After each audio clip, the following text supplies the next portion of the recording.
es que vamos a hablar del Marx filósofo. ¿Por qué hay que decir esto? Porque las formas de trabajar el pensamiento de Marx son muy variadas, se le puede entrar por distintos lugares. Muchos de ustedes que por ahí no son, la mayoría seguro que no es de filo, pero sí son o de otras carreras o simplemente por cultura general, a diferencia de Spinoza o de Epicuro, Marx es archiconocido y circulan sus textos y sus ideas por todos lados. Muchos de ustedes han podido seguramente tener algún abordaje. Ese abordaje en general suele potenciar más los aspectos económicos, sociológicos y políticos de Marx. Pero el filosófico es del que menos se habla. Es interesante porque él básicamente de formación, después de estudiar Derecho, se dedica a la filosofía. Creo que básicamente, y ya es como muy una opinión personal, lo más interesante de la literatura, miren cómo lo digo, lo más interesante de la literatura de Marx tiene que ver con sus textos filosóficos, donde hace una filosofía contundente, letal, bella, ¿no? Es muy raro decir de la escritura de Marx que es bella, pero los textos filosóficos tienen eso. Yo para preparar esta clase volví sobre sus textos y es como un placer, ¿no? Saber que tuve la oportunidad de volver a leer los manuscritos económicos filosóficos, la ideología alemana, el mismo manifiesto comunista, las tesis sobre Feuerbach.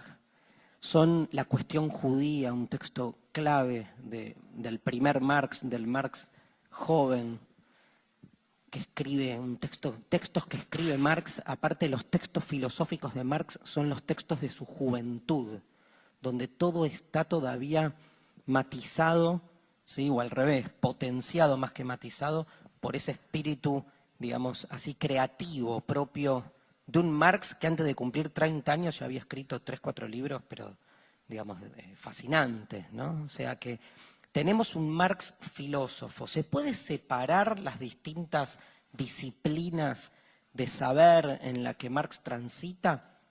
No, pero sí. O sea, yo no las voy a separar porque se me van a ir confundiendo todo el tiempo. Piensen que el mismo Marx es, de alguna manera, quien todo el tiempo está cuestionando a la filosofía especulativa, a la filosofía que no se hace cargo de la praxis social, que no se hace cargo de los problemas sociales, que se queda ahí en el debate de café, en el debate, pero de café interior, en el debate monológico de ideas, digamos, teóricas y que no tiene como una respuesta directa, ¿sí? Lineal incluso, frente al mundo. En Marx es muy crítico de toda esa tradición anterior. Y el Marx, y sin embargo el Marx filósofo es un Marx que toma muchos elementos de la filosofía anterior y los va a ir desgranando en sus textos, sobre todo, como les decía, sus textos de juventud. Pero, repito, es imposible separar, aunque yo haga lo posible, lo filosófico, lo sociológico, lo político, lo económico, como 4 de las esferas por donde más se desarrolla la propuesta de Marx.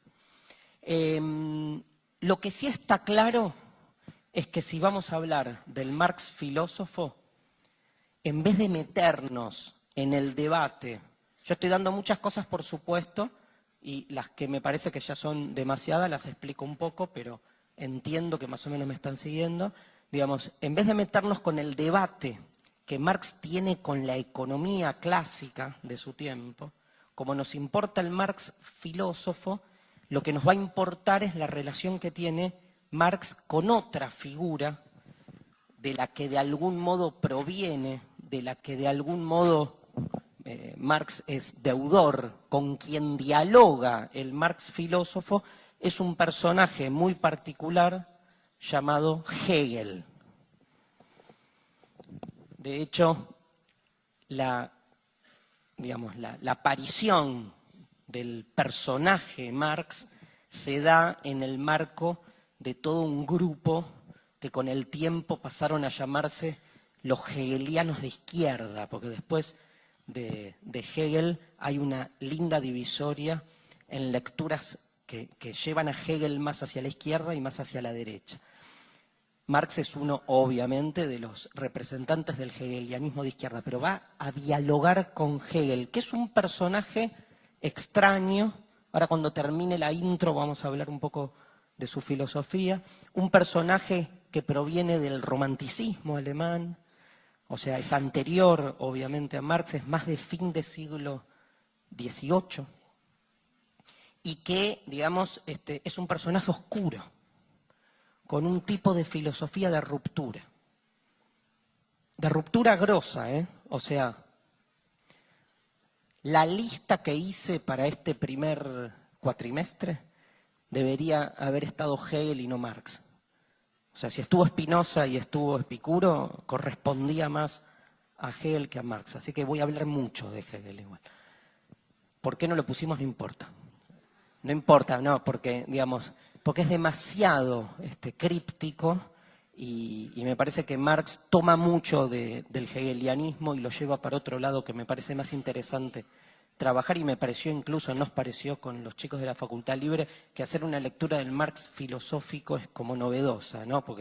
No porque no la haya, o sea, de Marx ya se dijo todo, pero sí, digamos, uno está acostumbrado a las lecturas, si quieren, más políticas, más económicas, estaba bueno tenerlo. Pero Hegel es un personaje de ruptura, hace un planteo filosófico para pensar la realidad, digamos, tan pero tan radical, tan novedoso, la palabra, ¿saben cuál es? Tan original, que incluso al día de hoy, cualquiera de ustedes que acceda por primera vez a Hegel, tiene una sensación como de vértigo. Eso genera Hegel, vértigo. Porque Hegel cree que nos puede, desde su escritura, proponer un acceso a la totalidad. Uno ingresa en la literatura de Hegel e ingresa en todo un dispositivo de pensamiento que nos ayuda a comprender la totalidad en su totalidad. Y casi lo logra, ¿eh? Casi. Funciona bárbaro el dispositivo. Casi. Vamos a ver por qué. Pero es como que parece que sí, ¿no? Y uno empieza a ver las cosas desde un lugar diferente a la tradición anterior. Hegel es de ruptura por eso. Como Spinoza era de ruptura con su monismo. Como Epicuro fue por otro lado de donde iban Sócrates, Platón y Aristóteles. En Hegel diría que es casi uno de los últimos filósofos originales, cuya propuesta es absolutamente novedosa con respecto a todos los pensamientos previos. Marx va a dialogar con Hegel. Lo va a invertir. Hay un texto famoso donde Marx dice: yo parto del mismo dispositivo del que parte Hegel, pero en su reverso, dice. Lo doy vuelta. Lo que cambio es el punto de partida. Voy a utilizar el mismo método, el mismo esquema metafísico. Voy a pensar la realidad como la pensaba Hegel, desde la dialéctica, que es la palabra clave, ¿no? Que es la propuesta filosófica de Hegel y de Marx, pensar la realidad dialécticamente. La voy a abordar dialécticamente, pero al revés, dice Marx, y generó mucho quilombo ese reverso, depende cómo se traduce. ¿Qué significa empezar al revés de lo que empieza Hegel? La dialéctica pervive, pero el punto de partida se invierte. Igual, Hegel y Marx son dialécticos. Son parte de una lectura de la realidad diferente. Este diálogo con Marx lo vamos a hacer ahora en la primera parte de la clase. Dos cosas más sobre la introducción, para ir cerrando la introducción. Obviamente esto hay que decirlo porque es propio de nuestro ciclo incluso. Hoy Marx ha vuelto a estar de moda. Está bueno, nada. Ha vuelto a estar de moda significa, ¿sí? Voy a usar categorías tan poco rigurosas, pero que todo el mundo maneja. Como que hoy, digamos, el retorno de Marx no del marxismo, ¿no? El retorno del pensador, del escritor Marx es como cool. Está bien. Están saliendo muchos libros, están saliendo muchísimos escritos. Acaba de salir que está impresionante. Se los recomiendo para el que no tiene nada y quiere tener algún texto. Es una antología de Marx que acaba de editar. Acaba de salir, siglo XXI. Y la selección la hizo Horacio Tarcus. Antología Marx. Hay una introducción que hace Tarcus de 50 páginas, donde va haciendo una lectura y justificando la selección, y están los textos más famosos. ¿Por qué está de moda? Bueno, no quiero que se me vaya mucho tiempo en esto. Fue demasiado abusado Marx, ¿no? Despedazado. Es de esos autores que todo el mundo se lo apropió, y se lo apropiaron de todo, para todos lados. O sea, se ha hecho, no sé, marxismo desde la medicina hasta lo que quieran, hasta los astronautas, cualquier cosa. O sea, el marxismo, hay una lectura marxista del fútbol, hay una lectura marxista de la cocina, hay una lectura marxista de todo. Pero, en todo caso, eso no tiene, para mí, mucho problema. Con Nietzsche pasa lo mismo o peor. ¿Cuál fue la gran diferencia? Que nadie, en nombre de Nietzsche, hizo una revolución, ¿no? Y nadie, en nombre de Nietzsche, después instaló un Estado con economía basada en la planificación. O sea, no hubo nietzscheanismo y una guerra fría contra el capitalismo. O sea, la gran diferencia es que ese Marx teórico, filósofo, literato, fue después apropiado por muchas lecturas que lo convirtieron en fundamento de toda una forma de ordenamiento social con una implicancia directa, por lo menos en medio siglo XX, en la mitad del mundo. Esa implicación histórica del marxismo como fundamento de órdenes sociales concretos, que se autoproclamaron marxistas en su forma de gobierno, de organización del Estado, digamos. Me olvidé apagar el celular, perdón. ¿El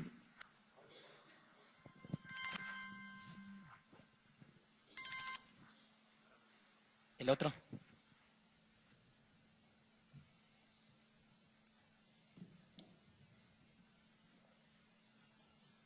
Perdón.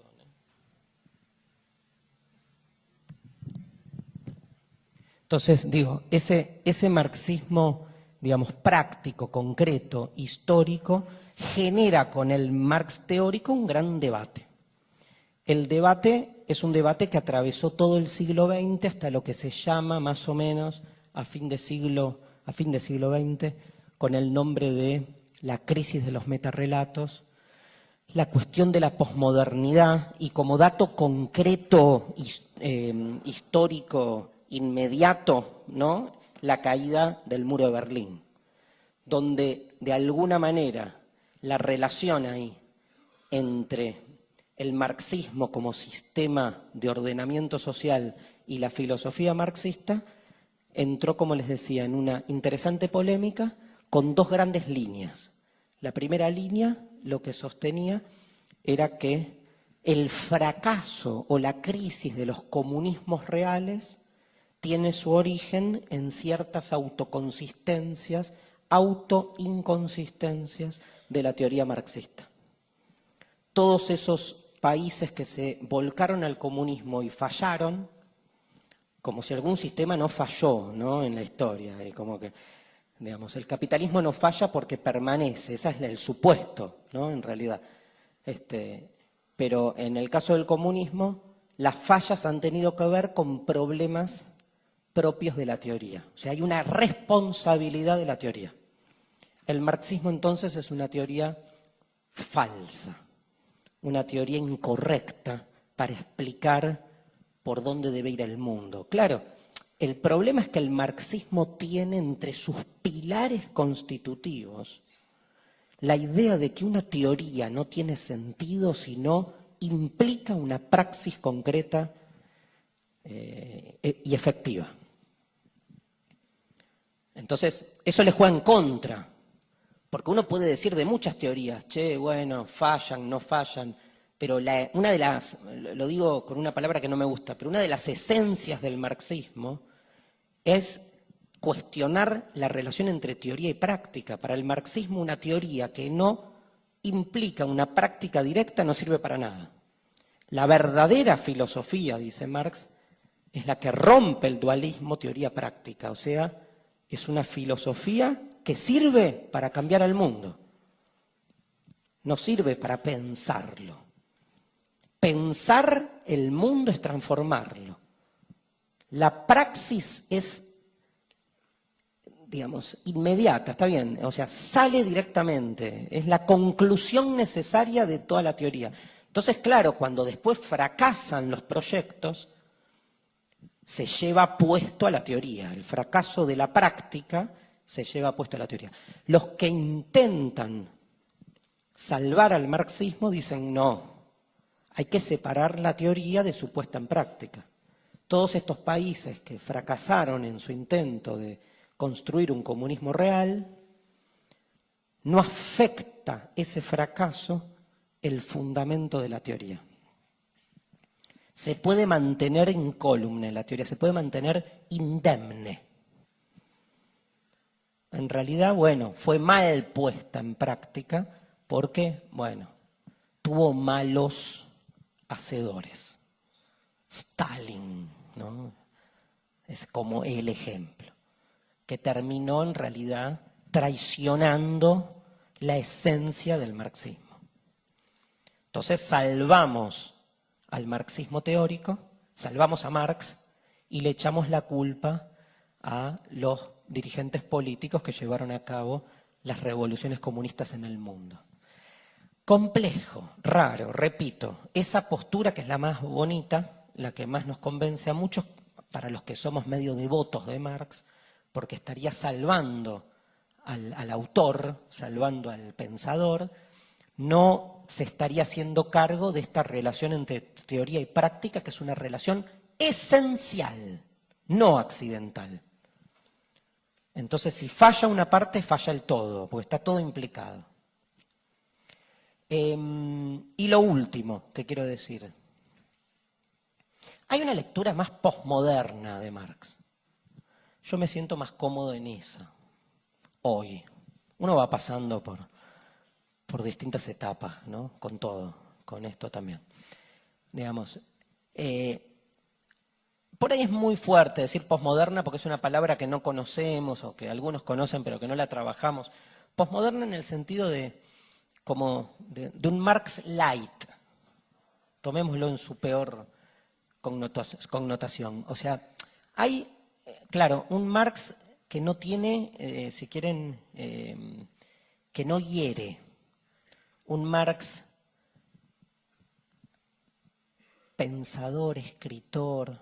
¿Vieron cómo empecé las clases? Que escribe bello, que sus libros son parte de la historia de la literatura, la Odisea, la Biblia, el Capital, ¿no? Como si fuesen metarrelatos que son ficciones fantásticas en el doble sentido del término y que hablan de una genialidad, como Hegel, ¿no? De una genialidad literaria. Y entonces se lo salva Marx también desde ese lugar, como buscando más bien el Marx que no tiene, y no me sale la palabra, que no, bueno, perdón, no puedo, no ir por la palabra, pero está ausente, pero como que no tiene responsabilidad eso, ¿no? Se le quita responsabilidad a Marx porque en realidad no es tanto lo que genera, ¿no? Nos quedamos con el escritor. Es una postura que está buena porque nos permite relacionarnos con el texto desde otro lugar. O sea, ¿qué nos va a pasar en general? No sé cuál es la experiencia que tienen ustedes con la lectura de Marx, pero que uno está todo el tiempo cotejando con la historia. Y es medio una cagada eso, porque nos priva del Marx literato. Entonces entramos como en esas paradojas. Cuando queremos ser como muy abiertos al Marx literato, decimos, bueno, pero hay que hacerse cargo de todas las implicaciones históricas que tuvo este pensamiento. Bueno, no, hoy no. Hoy lo pongo entre paréntesis y me dejo... Digo, Marx tiene una escritura como la de Rousseau, son escritores, digamos, fascinantes de leer. Y al revés pasa lo mismo, si uno está todo el tiempo pendiente de ver que todo lo que dijo generó 2.000 muertos en Vietnam, 4.000 en Corea, 8.000 en no sé dónde, entonces no podés leerlo, ¿no? Por eso les digo, es un autor muy despedazado por sus lectores, ¿no? Y en ese sentido me gustaría hacer una lectura más ingenua en la clase de hoy, recuperar el asombro en la lectura de Marx. ¿Qué tiene de nuevo? ¿Qué tiene de novedoso? Ahí Tarkus recuerda a una nomenclatura justo que a mí me encanta, que es la de Paul Ricoeur. Paul Ricoeur es un filósofo del siglo XX que en algún momento escribió un montón, un poco denso, salvo que haga filosofía, digamos, no van a llegar a la lectura de Ricoeur, pero en algún momento Ricoeur en un libro postula lo que él llama la escuela de la sospecha. O sea, constituye esa categoría, habla de la escuela de la sospecha, que no es una escuela real en el sentido de que hubo una escuela con discípulos, sino que él dice, hay 3 autores a los que podemos caracterizar, englobar en una actitud de sospecha frente a lo establecido. Son Marx, Nietzsche y Freud. Entonces lo que hace Ricoeur es enhebrar las 3 formas de pensamiento de estos 3 autores. Encuentran los 3 una misma forma de encarar el conocimiento en su relación con la realidad. Lo que ve Ricoeur es que los 3 son básicamente sospechantes. O sea, los 3 parten de una misma idea. La realidad que se nos presenta oculta su trama. No se nos evidencia, no se nos manifiesta en el fenómeno fenoménicamente, a la presencia, a la vista, no se nos representa los motivos ocultos que urden. ¿Existe? ¿Urden? No. Sí, se entiende igual. Urden, horrible aparte. Pero que los motivos ocultos que entretejen, bien ahí, porque es de urdiembre, ¿no? Bueno, los motivos ocultos que están entretejiendo los intereses por los cuales la realidad va para un lado y no para otro. La realidad que se nos presenta no es la verdadera realidad. Hay una realidad oculta, hay que ver si podemos acceder a ella. Claro que Platón hacía lo mismo. Claro que Descartes, cuando cuestiona los sentidos, decía lo mismo. Pero en este caso, pleno siglo XIX, con una fuerte presencia del positivismo científico, con revoluciones tecnológicas, con otro mundo, que es el mundo del siglo XIX, Nietzsche y Marx claramente, Freud en el cambio de siglo y principios del XX, es mucho más fuerte un planteo como de reinvención de la alegoría de la caverna, pero en nuestros tiempos. Porque son radicales en su actitud sospechante, los 3, desde lugares distintos. Yo creo que de los 3 el más radical es Nietzsche, claramente. Pero es discutible, no ya vamos a verlo a Nietzsche. Porque Marx en algún punto, digamos, comparte con Nietzsche que la realidad que se nos presenta es una realidad aparente, interesada, armada de este modo para ocultar su verdadera trama, pero cree Marx que hay una verdadera trama por detrás. Marx cree que hay una verdad. la revolución es la forma de ir hacia ella.